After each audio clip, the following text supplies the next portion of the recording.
자동차 이동이 줄면 환경보호, 늘면 산업촉진 국토교통부에 따르면 올해 1분기 국내에 등록된 전체 자동차는 2,379만 대다.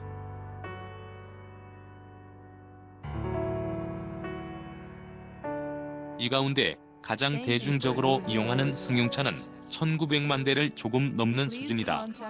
전체 등록 대수를 기준하면 2018년 1대당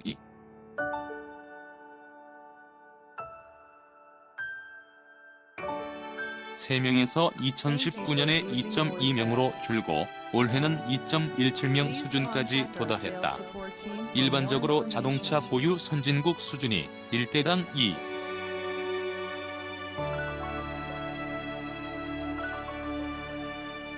0명 미만에 달하는 만큼 한국도 보유 대수는 꽤 많아진 셈이다. 차 vs 차 갤러리 이동. 그러나 자동차 내수 규모가 큰 나라에 비해 여전히 보유는 부족한 것도 사실이다.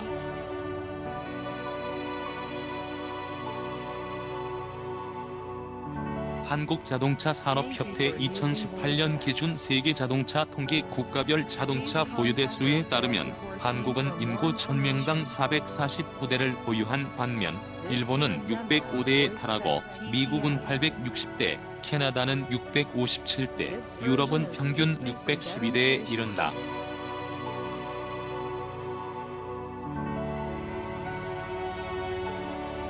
유럽 중에서도 자동차를 생산하는 독일은 613대, 이탈리아 731대, 스페인 628대, 영국 608대, 프랑스는 598대 정도다.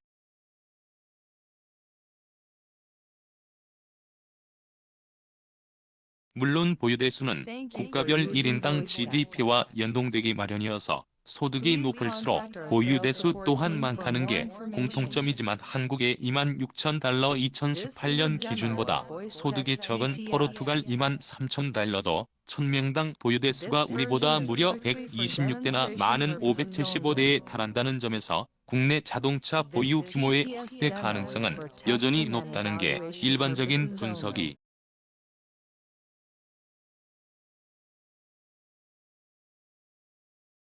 그럼에도 한국은 일찌감치 대중교통이 전국을 그물망처럼 촘촘히 둘러싸는 정책을 추구했다는 점에서 보유 대수가 기대만큼 늘어나지 못할 것이란 전망도 만만치 않다.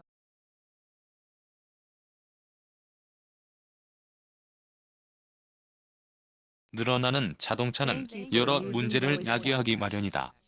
지정체에 따른 이동 시간의 증가, 도로 확장에 따른 사람 공간의 부족, 그리고 이동에 필요한 에너지를 소모할 때 필연적으로 나오는 배출가스 등이다.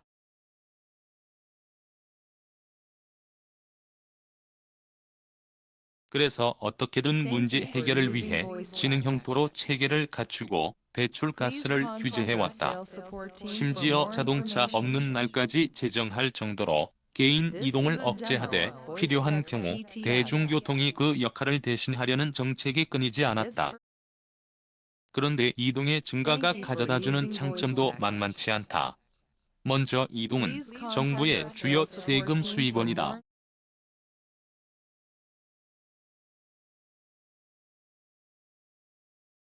배출가스가 나오는 대신 연간 유류세로 25조 원 정도를 가져가며 자동차 한 대가 판매될 때마다 최소 400만 원 이상의 세금이 포함된다.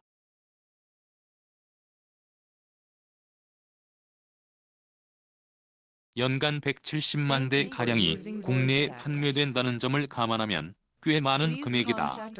또한 자치단체의 주요 세입원 가운데 하나인 자동차세를 제공하며 지자체가 운영하는 수많은 유료 주차장의 주요 고객이기도 하다.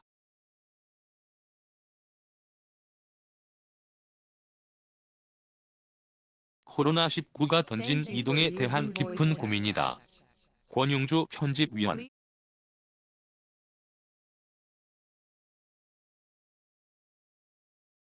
더불어 자동차를 만드는 과정에서 발생하는 수 10만 개의 일자리도 결코 무시할 수 없고 자동차 제조에 들어가는 엄청난 소재는 기초 산업을 지탱하는 근간이기도 하다.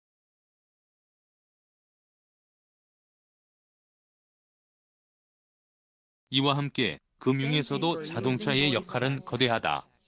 국내에서 판매되는 170만 대 가운데 70% 이상이 금융 상품과 연계된다.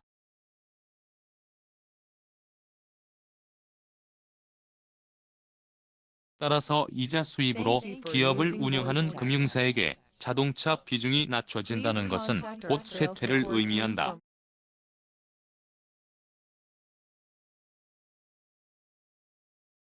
또한 자동차는 여행 및 숙박, 음식 산업에도 적지 않은 영향을 미치기 마련이다.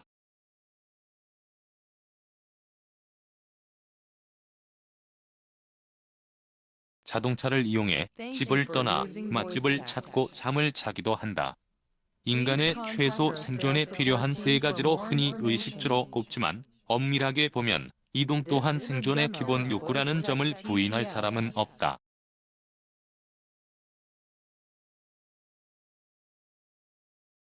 이 과정에서 자동차는 이동의 욕구를 가장 만족시켜주는 산업으로 성장했을 뿐이다. 그러니 자동차는 언제나 환경 vs 산업 사이에서 갈등을 빚는 대표 산업으로 비유되며 항상 줄일 것인가 아니면 늘릴 것인가의 대립 구도를 형성해왔다.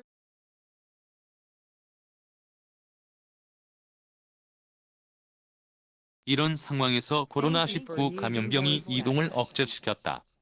그러자 음식, 숙박 등의 여행은 물론 기름 소비 감소에 따른 유류세 부족, 대중교통 이용률 하락에 따른 세금 투입 증가 등 다양한 곳에서 충격이 오고 있다. 이동의 축소는 곧 이동 행위에 수반되는 비용이 다양한 산업 분야로 옮겨가는 것이 크게 줄었음을 의미한다.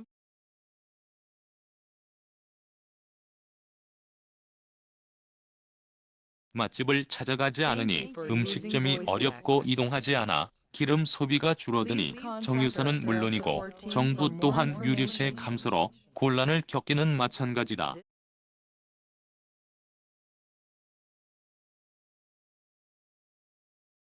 게다가 대중교통도 이용률이 줄어 유지에 어려움을 겪는다. 그렇다고 대중교통을 없애는 것은 국민의 최소 기본 이동권 제공 차원에서 불가능하다.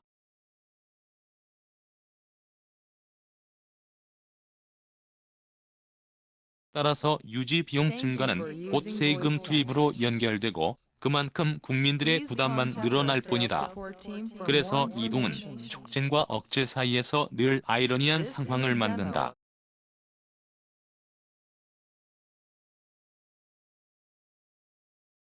촉진으로 도로가 정체되고 지체돼 배출가스가 많으면 소상공인이 잘 되고 정부 유류세는 증가해 필요한 곳에 돈을 쓰게 만든다.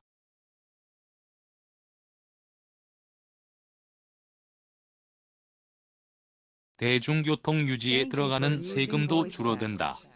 또한 새 차도 많이 판매돼 산업 생존을 지탱한다.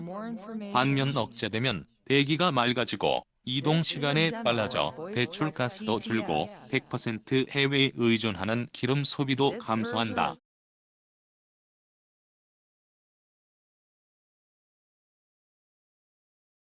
최근 코로나19 여파로 국내에서 환경 vs 생존의 이분법적 구도가 펼쳐지는 것도 바로 이동의 양면성 때문이다.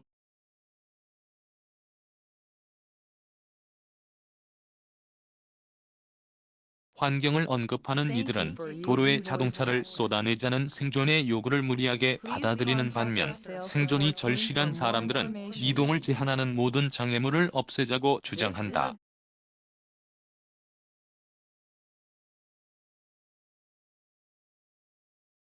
심지어 새 차 구매 보조금도 주고 구입 때 세금도 낮춰 자동차 구매를 촉진하자고 말한다. 이동이 많아져야 수많은 관련 산업이 지속될 수 있어서다.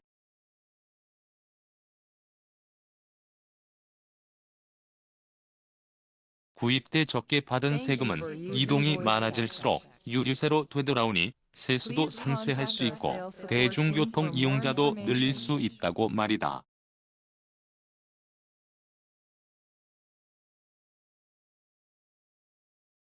물론 환경 문제는 상황에 따라 선택적, 제한적으로 해결하자는 대안도 제시한다. 물론 최선의 선택은 늘 조율이다.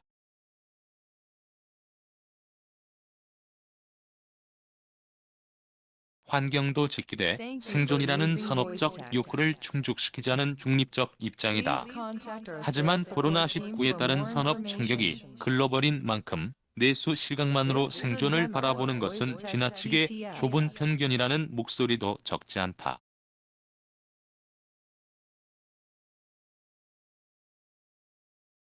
최소한 내수라도 이동을 촉진해야 글로벌의 충격을 어느 정도 막아낸다는 뜻이다.